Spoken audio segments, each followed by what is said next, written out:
Welcome everybody to another week of Game Wisdom Live. We are going for the week of May 25th, 2017, and for right now it is just me. I can hear myself talking on Twitch. One second. There we go. And it's been one of those crazy weeks where it feels like things have gotten ahead of me. Hello Gordo, thanks for coming on. Unfortunately, we don't have a backup guest this week. We're trying to get in touch with someone over on Twitter, and we sent him a message, and still we got nothing back, sadly. Hi, Fizpic. Thanks for coming on as well. So, it looks like this is going to be a one-person stream, unless someone wants to hop on Discord. But while we're waiting to hear what the folks on the chat are saying, I guess I can give a little bit of an update about what's been going on. So I got some potentially good news. I've been talking to my contact at the library system around here, the one who set up the last two presentations, and they are very interested in having me back. So right now I am waiting basically for them to, while co-host appears, I'm waiting to hear from them in terms of coming on waiting to hear in terms of dates for having me back. In terms of the YouTube channel, we are slowly but surely approaching 1,800 subscribers. So we are getting up there to 2,000 and still trying to, I guess, find some more games to play. El Gordo has been suggesting a bunch of games over on Twitter, but they're all early access or Kickstarter titles, so I'm in that kind of layover period between new games. I did get my hands on the press copy of a game I'm going to try out later tonight on Twitch. It's a game that goes by Lock's Quest. I'm pulling up my little information about it now. I know, Gordo, we still need to do Zachtronics too. We may. That could be a good experiment for over on YouTube. See what people think about that. But yeah, we definitely need to get to that. And I promise at 2,000 that I need to do a look at Minecraft in some way, shape, or form. We're still halfway to our first goal over on Patreon. So any suggestions for things to add, goals, rewards, please let me know. So the game that I got my hands on, oh yeah, I was right, it's called Lock's Quest. This was a very interesting, one second, I'm noticing that the chat, there you go, that was bothering me. This was an interesting tower defense game that was released on the DS. I think it was like 2008, 2009. I think I have a copy of it somewhere around here, and they're remastering it for modern consoles and the PC. So I'm going to give that a look over tonight.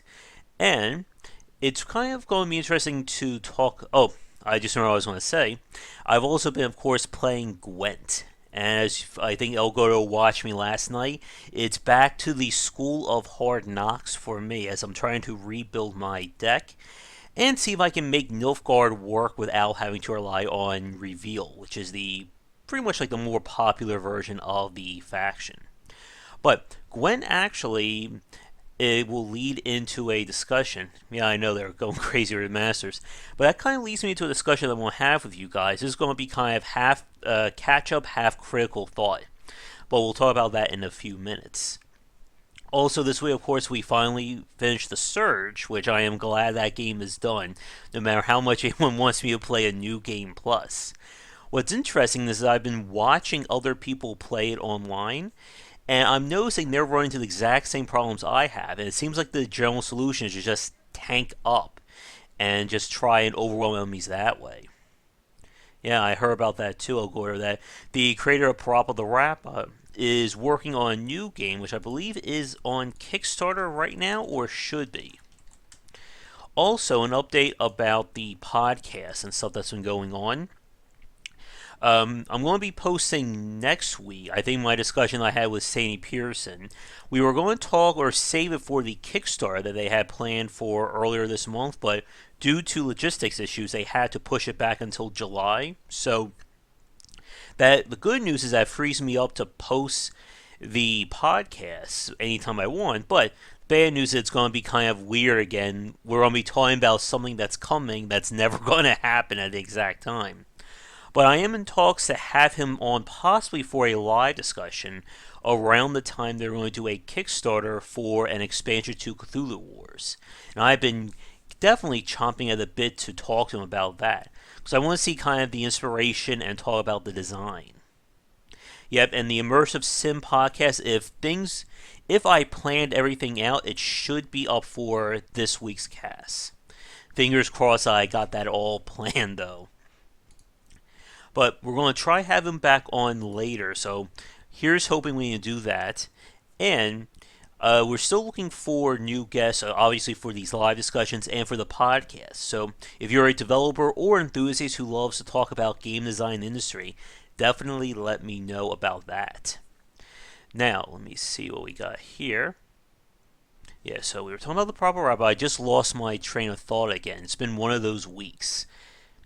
But I guess what I wanted to talk about while I'm waiting for this topic to come back to me is I was trying to look up some news of the week. I posted a lot of big posts over on Gamasutra and the other sites.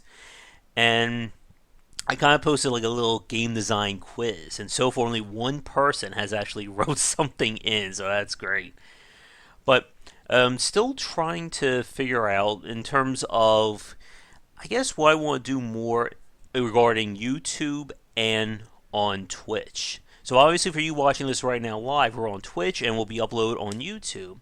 And I'm still going to try and keep with this experiment, maybe at least for this weekend, maybe one more, just to see what the interest level is between streaming over here versus streaming over on YouTube. We've gotten a few people, but I think it's still just the usual guys. Also, by the way, with Elgoder, since you're watching this, I don't know what you and XP did, but apparently my Oath Match Let's Play was flagged as originally for not being advertiser friendly. And I know it wasn't anything that I did or the game did, so did you guys like say something in chat while I wasn't paying attention there? I did get it turned over, but in terms of all the games I've streamed, it's very weird that Oath Match popped up as a flag on YouTube's algorithms.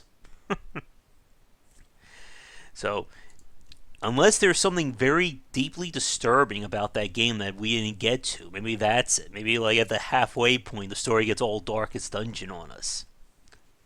But speaking of Darkest Dungeon, it's finally been confirmed that the expansion to the Darkest Dungeon, the Crimson Court, is going to be due out, I believe they said the first week of June. So I am very, very excited about that. And there's now a listing of it on Steam, which I know El Gordo, I think you mentioned that. Oh, I'm sorry, it's coming out June 19th. So it's not going to be the first week, it's going to be the third week. So I'm looking at the features right now. New hero class, new wandering boss, new dungeon. Oh, I'm sorry, and then 4 new bosses in the new area. New, trinket sets with set bonuses. Wow. That is going to be fun to play. And of course, with the Darkest Dungeon, that means we will certainly be returning to it on the stream. I still, at some point, need to actually try and beat that game. I've always gotten far, and then I just lost the momentum to keep playing. So here's hoping that the DLC will kind of give me that push forward. Progress saves in dungeons. They're going to increase the sizes of the dungeons? Damn. New district, so it's definitely looking to be very exciting for the Darkest Dungeon. I would love to get Chris and Tyler back on. Maybe I'll send them a message after our little stream here, see if we can get them on just to talk about what they've been doing with the Darkest Dungeon, the updates there. But I think that takes me, because we don't have anyone else on talking to me, so it is kind of weird, again, doing these one-on-ones. But here's a topic that I wanted to bring up, that I was thinking about making it into a critical thought, but we've talked about this one before. And that is the idea of just how much is a designer allowed or should be willing to alter or change their design post-release. And this has to do with the topic of what we talk about with games as a service or long-term game design. And one of the things that I've been paying attention to is that we've seen with the use of long-term or games as a service that developers have certainly done everything they can to extend the game out. be it new quests, items, maps, levels, you name it. And of course, when it comes to re-reviews as well. But one of the things that we've seen is that you can only go so far with a set foundation. And as games get longer and longer, there comes a point where developers will sometimes just do a massive overhaul. And there are a lot of examples of this. Team Fortress. Oh, jeez. I'm sorry, I just saw thunder out of the corner of my eye there. Team Fortress, of course, making the transition from retail to free to play. Payday 2 with just a complete restructuring of its progression model and the microtransactions, which were then rescinded. And of course, there's the big deal when we talk about competitive based games, especially those with established metas, which goes back to what I was talking about with Gwent. Now, for those of you who've been watching me play Gwent, you know that the closed and open beta have really changed the game from a foundational standpoint. Just about all the major cards that became popular have been altered, and not just in terms of like changing their cost down or raising their might, but just completely restructuring them. Some cards have new abilities that weren't in the game before, new metas are going to be established, and stuff like that. But the question is, when we're talking about games that are out, how many times or should the developer be able to make these grand changes? And before we get more into it, I just want to make the distinction. We're not talking about adding new content, be it incremental as in new levels, or supplemental as in, let's say we're going to add in a new game system, or monetization, or anything like that. We're talking about taking what's in the game and completely changing it, or even gutting it in some cases. For instance, there's been the recent buzz about Awesome Knots, which is going from a retail experience to free to play. And then there are games, or here's the big one I've been keeping an eye on, is Halcyon 6. And I know I've talked about this game before. This is the sort of space RPG tactical strategy game we looked at here on the channel. And it seems like every few months they add or do some kind of massive change to the game. Be it adding a completely new system for progression, changing how characters work, changing how the game is structured, and geez, that thunder is just bugging me out of the corner of my eye. But basically radically changing the game. And this is the key point. Yet, you are right, Elgor. I think it just changed a few days ago. Yep, exactly. It is free to play. And the point is that these are changes to these games that are make them fundamentally different from when they were originally out or when people bought them. And the question I will ask you guys, be it live or recorded, is are these changes, like, should they be warranted by a designer? Like, if your game is going to be changing that much, are you allowed to do that once you've already started charging people for a retail copy? Now, when we're talking about games in early access, let me look that up while I'm looking at Slain. Oh yeah, you are right. I knew that game sounded familiar. Slain was originally released, and then I heard the same thing. It got hit by a lot of complaints about the combat and how it was designed, and then they did a complete update of it. So now it is called Slain Back from Hell. And it looks like score-wise, it is bumping up. But getting back to the topic at hand, when a game is in early access, anything goes. You can change a game as much as you like, you can add in as much as you want. But once it's been released, does the developer still have that same right?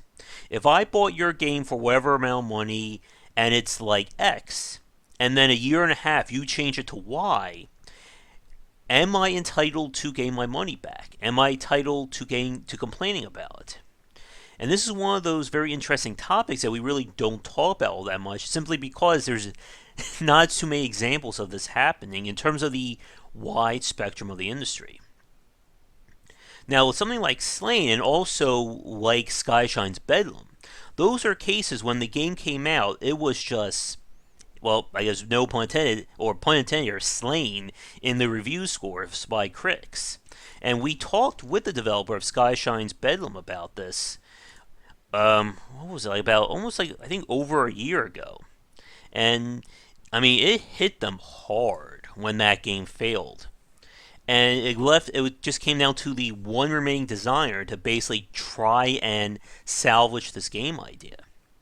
And what happened there was they basically had a complete second coming. And you are correct, Fispic, with Final Fantasy 14. I remember my friend Ken, he like that is his crazy game. That's one that if you bring up, he can go on an entire dissertation about how horrible that game was at launch. And it's always interesting about when we see these changes. We've talked about the topics of re-reviewing games in previous discussions. And in these cases, this would certainly be warranted. But it comes to here's a question for you folks watching this live recorded. If someone was to re-review a game, do you re-review it on its own merits, or do you take the original design into account? As in, did they change X into the second version of this game, and was this better or worse? Again, these are always discussions that it's very hard to really set ground rules for because they're so rare occurrences. So I'm looking at Skyshine's Bedlam right now because I kind of wanted to see what's been happening with it. Let's see, when was the last update? Yeah, looks like they haven't. Yeah, no one's been in the forum since April. Oh, what's happening here? Let me double check. Yeah, it looks like the game is considered basically done. Like it doesn't look like they're going to be touching it anymore. Ugh. Yeah. So that's always that interesting point when it's time to just cut the game loose, and it kind of sucks about that. Let's see. Yeah. And I do agree with that you should compare both of them. And it would be interesting to do a second review because again, we were talking about this a few minutes ago. Many of these games get a new, prefix or suffix to their names. Slain Back from Hell, Skyline's Bedlam Redux, and stuff along those lines. And here's another good one. Planetary Annihilation got a not so much an expansion, but again a second release. What was it called? Planetary Annihilation Titans. There we go. Which anyone who donated or got the Kickstarter for got it for free. But then there's of course the other problem. If you've already burned all your bridges with the first release, are you going to be able to get enough people back with the second one to warrant all that hard work? And that's always one of the biggest rubs when it comes to game development, is trying to figure out just exactly how much is going to be worth it to the game, and do I have the money to make it happen? Like, if it's going to cost me X amount of dollars and I'm not going to be able to recoup that, then I'm kind of in a dire straits there. Yeah. And I think one thing, as you said, El Gordo, that when it comes to these second chances, I think these are pretty much like do or die situations. Like, if you fail your second chance, you're not going to get a third chance. And I just can't imagine any developer being crazy enough to do that. Now, speaking about second chances, I kind of want to see what is happening with AI Wars 2. It is coming along. Oh, and some other interesting news. Oh, wait. Let me see. There's some bad news. What's happening here? Oh, they're delaying the early access. Oh, that's fine. I thought it was something worse than that. Hi, D-Train. Yeah, and that's true, Gordo. Evolve, the second chance wasn't good enough, sadly. And especially when you have a free-to-play game. We've talked about that when you're trying to build a multiplayer community. You really only have one chance with that. And if your community dies, you're just not going to get anyone back to it. I heard Evolve, in terms of the changes, that it was looked at mostly positive, but I think for a lot of people, they kind of felt the damage was done. I have a copy of it somewhere around here that I never had a chance to open, sadly. But yeah, and that's true. And the publisher pulled the plug.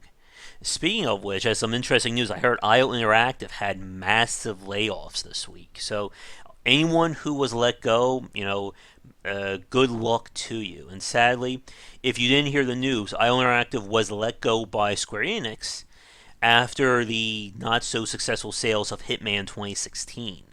So at this point, it sounds like IO is holding on, but I don't know how long. Here, I really hope they do manage to get some funding, or someone decides to pick them up. Yeah, I think at this point, Evolve. I think the stigma attached to it just may be too much for it, especially considering that developers are no longer working on it like that. It seemed like it was very interesting, and that was one of those games that it kind of shot itself right out of the gates with the monetization options. And that's always one of those very tricky things about how much do you want to monetize your game. And I mean, we can talk about adding in new characters and stuff like that, but it's always that balance between how do you make something alluring enough so that someone will spend the money, but not so alluring that it becomes pay to win. And actually takes me to an interesting piece I've been hearing about. There is this huge issue going on with wargaming and how they cut one of their, I guess, community advisors or people who are supporting World of Tanks because he made a video about their latest tank being pay to win. And then they threatened him to issue a copyright strike onto his channel onto YouTube if he wouldn't stop saying bad things about it. And my goodness, that is a PR, almost no, it's beyond a nightmare. It's like a cascading a black hole of PR failure there. Yeah, and that's the other point too about when you start throwing in mandatory DLCs like that, it becomes a case of I buy the game for $20, $30, but all this stuff that they add in, or everything that I want to get to, or my friends have, is going to cost me another 15, 20, $30 down the line. And of course, the Game of the Year edition as well. I mean, I would say one thing that Overkill did that was very smart about their DLC was that all the heists can be played as long as the host has it. Well, now, of course, all the weapons, characters, and perk trees you need to spend the money on. But it wasn't like they restricted you from playing the game because you didn't spend the money. And it was probably one of the smarter things they did, which they kind of then dropped the ball when they did the whole safes, microtransactions with the safes later on. Yeah. And I'm going to be interested, speaking about like DLC and stuff like that, it's going to be very telling to see what they're doing with like Injustice 2, especially with how well it's going. I know they're going to be adding in more characters. And I'm definitely interested in that game, but as we've talked about, fighting games and me don't go well together. We're up there with apparently CCGs and myself as well. So maybe if there's a deep discount or something like that, I wouldn't mind trying out Injustice 2 just to see what it all goes on, at least to play the story mode. But fighting games is that's another really interesting part about the DLC, especially in terms of adding in new characters. I would love, and I know this will probably never happen, but I would love to talk to someone at Capcom about the balancing they do with the straight characters or the release characters versus the DLC ones. I may be the president there, Fispig. I was talking about this when I did my presentation on the arcade industry and how the only time I played Street Fighter 2 competitively or in a professional setting was when I was at like an arcade. It took me like 20 minutes to wait in line to put my quarter down, and then I was kicked off the machine in about 90 seconds. So that ended my pro Street Fighter career very quickly. Oh god, they've already announced DLC for Destiny 2. Ugh. That's actually a really interesting point. We've talked about the work that goes into DLC. Hi, XP. We've talked about how DLC is typically worked on either after the game is finished but before it's actually released, and then afterwards. So it's put into that period where it can't fit into the retail package. But it does kind of seem very weird to announce DLC to a game that's not even done in development yet. I don't know, am I being crazy about that one? What do you guys think? Do you think it's alright to announce DLC while the game isn't even finished yet? Hmm. Mm-hmm. Speaking of competitive play, StarCraft, we've usually, or I've made peace with the fact that I will never do that. Yeah. What do you think about games like DayZ? And how long has DayZ been in production for? Wow, there's a lot of games with Z in the title these days. Uh, Let me double check that. It's been in early access since 2013. Jeez. Holy crap. I'm reading the early access as we're talking. So, when they announced this in 2013, they were planning 2.5 to 3.5 years on early access. That's actually a really good question for you guys watching live or recorded. Is there a statute of limitations in terms of how long you should be in early access for? Because that sounds very weird to me. But then again, I know that Clockwork Empires was in there for at least 2, 3 years, and unfortunately, they didn't work. But yeah, that's kind of putting up a red flag in my mind that you're going on early access this so early into development that we're still talking years of development to even finish your game. I mean, Auction Not Included, I think, has 6 to 9 months. Dead Cells has 6 to 9 months. Stonehearth, I think Stonehearth is another big one. Let me see here. Oof. I'm looking at the mostly negative and mixed reviews for DayZ right now. Let's see. Stonehearth was on in 2015, and they wanted to do. They have no deadline, so that's something. Now, on the other hand, though, I think it is fair if the developer is showing progress, that there is a actual journey from beginning to middle to end, that you can see that it would be considered reasonable to go on for that long.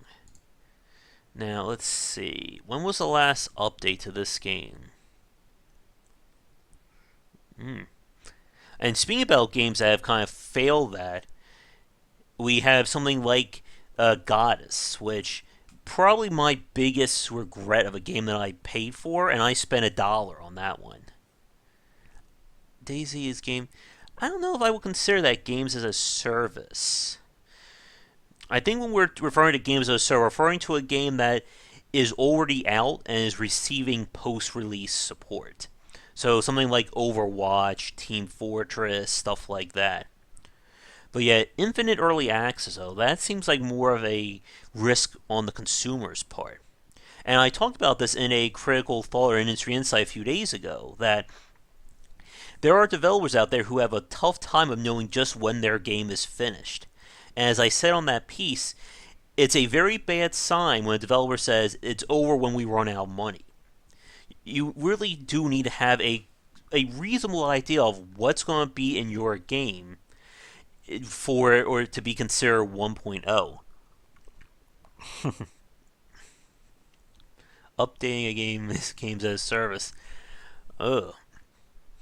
Yeah, I don't know about that. I mean, if we're talking about, again, it really depends on what's being updated. If we're just doing bug fixes and patches like that, it's not really like you're adding service. More like you're fixing the bugs or you're, fixing the cracks in the foundation. Yeah. Especially the survival open world genre. I mean, that really has gotten a lot of very mixed reviews in terms of the games out there. And again, as you said, Gordo, a lot of them are on early access until God knows how long. Speaking of which, how is Subnautica doing? Because that is like the last one that I really did enjoy. It says it'll be out sometime in 2017, so it's coming along. Yeah, the just like all the major trends, there is eventually a point where it ends. I mean, I remember the days where every property had a 2D platformer. Then we went to the open world with Grand Theft Auto, then first-person shooters, and now we're kind of back in open world or mixing open world and other genres. Shadows of Mordor, Just Cause, Red Dead Revolution 2, which I just heard was delayed 2018. I've either El Gordo or XP. I know you asked me what my thoughts were on delaying a game. And I think we all agree that it's better to delay a game than to release one in a bad state of things.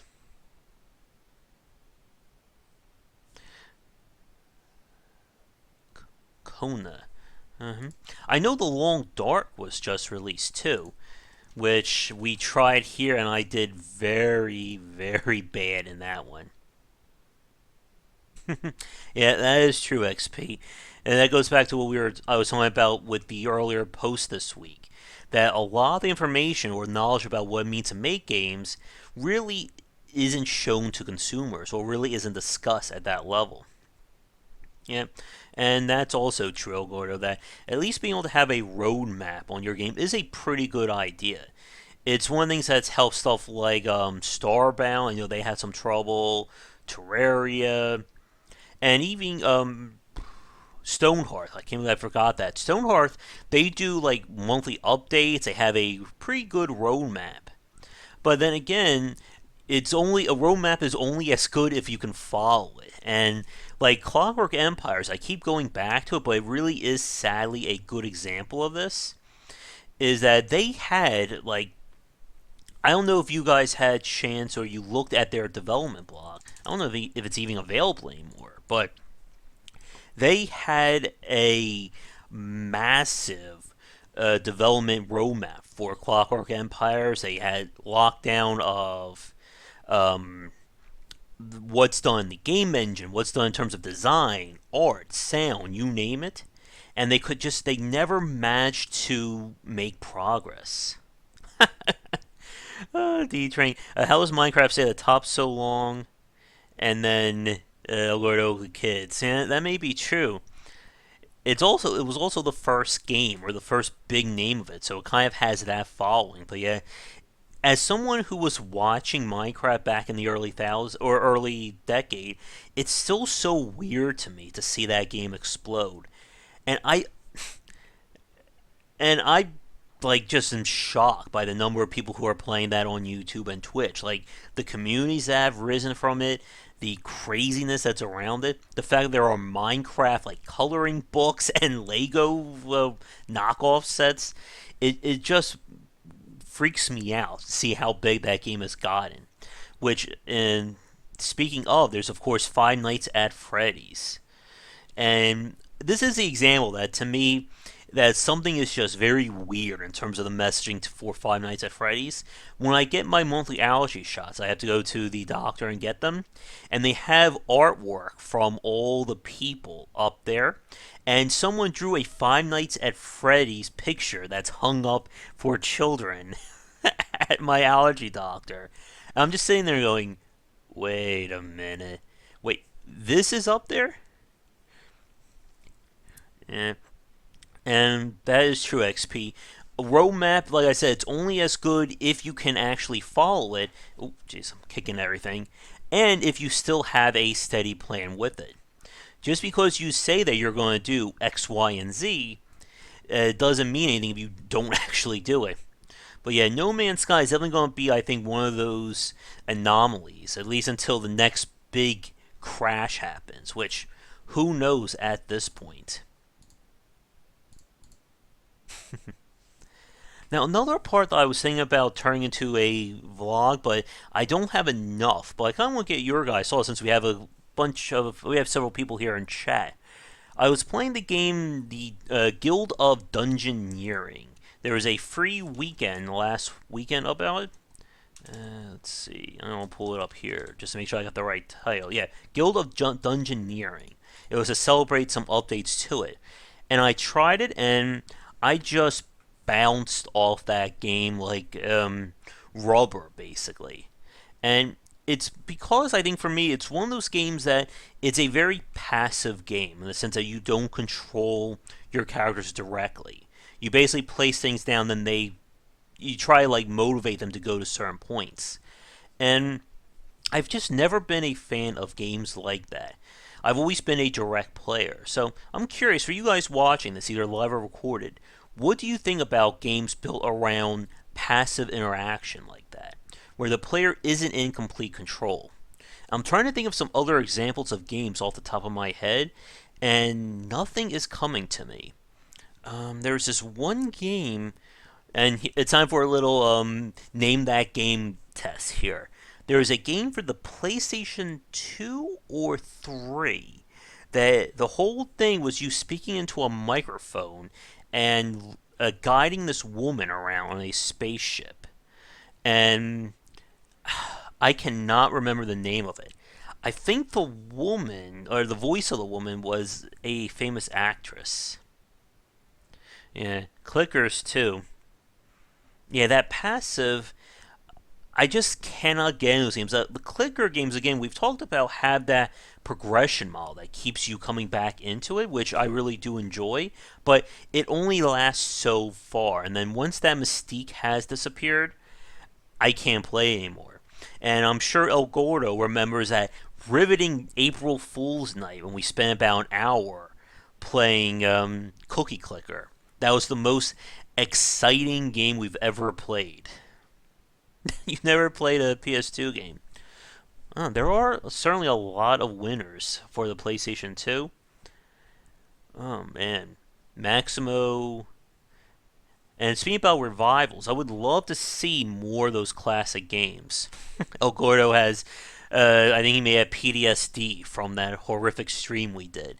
And we also threw in Command and Conquer, the free-to-play clicker game of that, too. Just to, take that spike and just really jam it in of how painful that is. But speaking about those games being revived, Loco Roco I enjoyed. Parappa the Rapper, we talked about this before. I cannot play that game.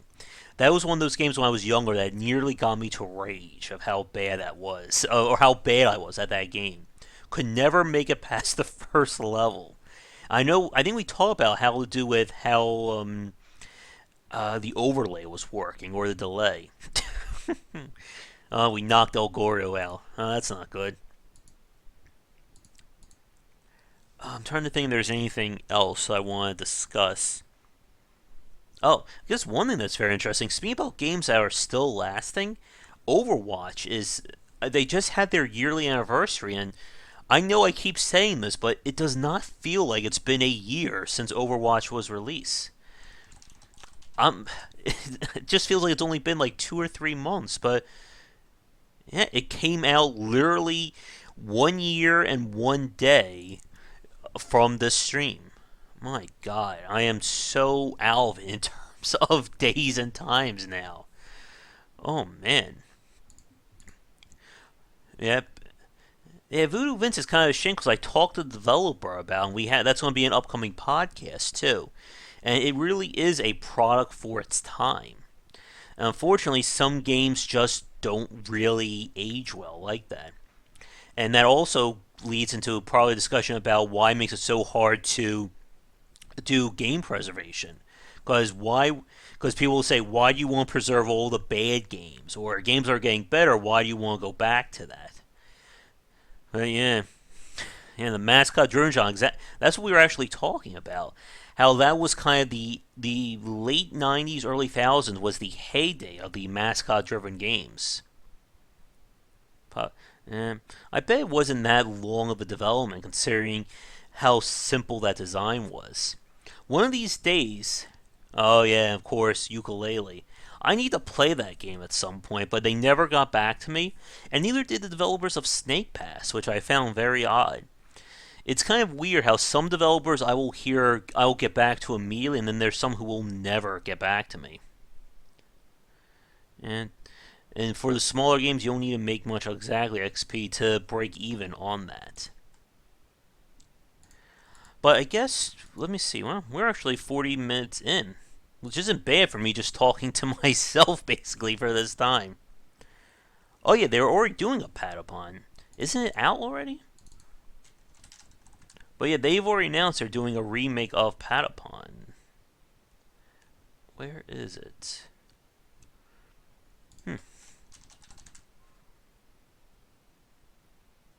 Yeah, Patapon Remastered. It is coming. Oh, it's coming out. It has a date of December 31st, 2017, which is probably code for sometime in the next year. But yeah, I really enjoyed that one, even though it drove everyone around me crazy to play that.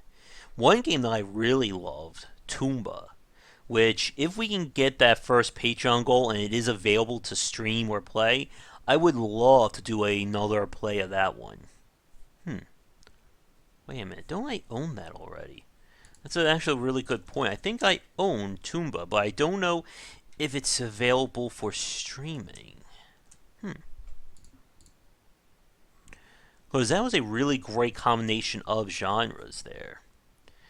But I think we'll probably begin to wrap things up. I do want to do some regular streaming here on Twitch to wrap up the night. Maybe we'll play a little bit of Gwent, but I do want to try out Locke's Quest again just to see how it goes. Oh, I think I spelled Toomba wrong. There it is. It's only available on the PS3, Vita, and PSP. Alright. I think we're going to wrap it up for tonight. Again, it is kind of weird just talking to myself. We'll see when we get someone on for next week's cast. I'll put out the casting call again, and we'll try to do that. Hellgate London. And I haven't heard that name in a long time.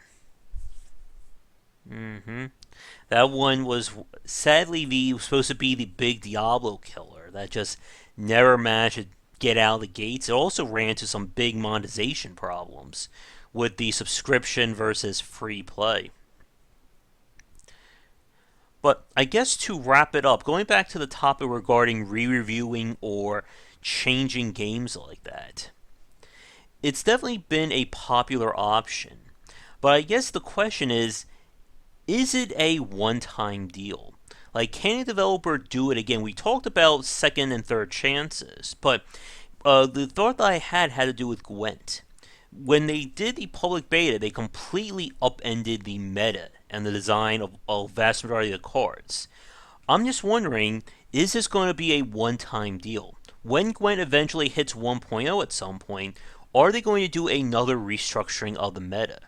Now, as we talk about, when you're in beta or early access, these kinds of changes are okay. But once the game is out and we're talking about a game built on competitive play, can the developer really upend things so far?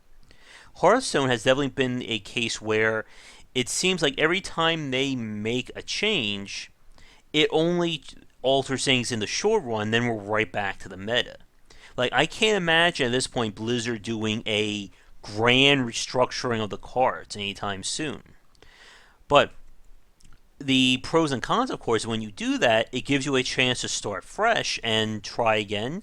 But on the downside, if you're talking about a game where people are paying money and there's competitive play at work, changing all the rules around can just, throw everything in disarray. Warframe. And one of these days, I need to start playing that game at some point just to see what it's all about. But I think we're going to end things here. Solverte. It's definitely a tricky thing to balance in terms of how to earn money without screwing your consumers out of it. And my goodness, that could easily fill another hour if we start talking about that one now. But let's wrap it up here because I'm sure you guys watching this record are probably getting tired of just hearing my voice for the last 40 minutes. And just to give a heads up about what's coming up, again, the podcast for this week should be my immersion discussion, which was really great. I want to have him back on either for a live or record cast. We may do one about first-person shooting design. Let's see. I don't have another live developer cast scheduled, but I do want to try to get more people on for these live shows and maybe have another developer on. I'll go through my Rolodex of developers, see if we can get anyone on for that. And with that said, thank you so much for watching this week's stream. If you're enjoying this live right now on Twitch, I'll be back on maybe in like 20 or 30 minutes for some more, for a play of Locke's Quest. If you're watching this recorded on YouTube, Friday to Sunday will of course be the streaming over on YouTube just to see what's going on there. And we'll kind of see again about how things are going and whether to keep things, half and half like this or stay on Twitch. For those of you who have stayed quiet or, the silent majority over on YouTube, definitely let me know what you think about doing more streaming over on YouTube, just so I get a clearer picture. But otherwise, thank you so much for watching. If you're new, be sure to like and subscribe. When I get the heads up about more of my presentation announcements, I will certainly let you guys know. And check back daily for more discussions of design here and on Game Wisdom, where we examine the art and science of games. I am going to rest my voice, fill up my drinks. I'll be back in a few minutes with some more streams tonight, and I'll see you all next time. Take care. Thank you so much for watching this video. If you enjoyed it, be sure to like and subscribe to the channel, and of course share with your friends. It always helps out. For daily posts on all manner of game design and industry topics, check out game-wisdom.com. To support the site and everything that I do, be sure to check out the Patreon campaign. If we can hit goals, it will mean more content for everyone to enjoy, and I'll be able to support myself and my household. If you want to follow me, you can find me on Twitter at GWBycer for updates throughout the day and random thoughts from me. And lastly, you can find me on Twitch right over there at GWBycer for daily streams most nights around 10 Eastern. Thanks again for watching the video, and be sure to check out more great content coming to the Game Wisdom channel real soon.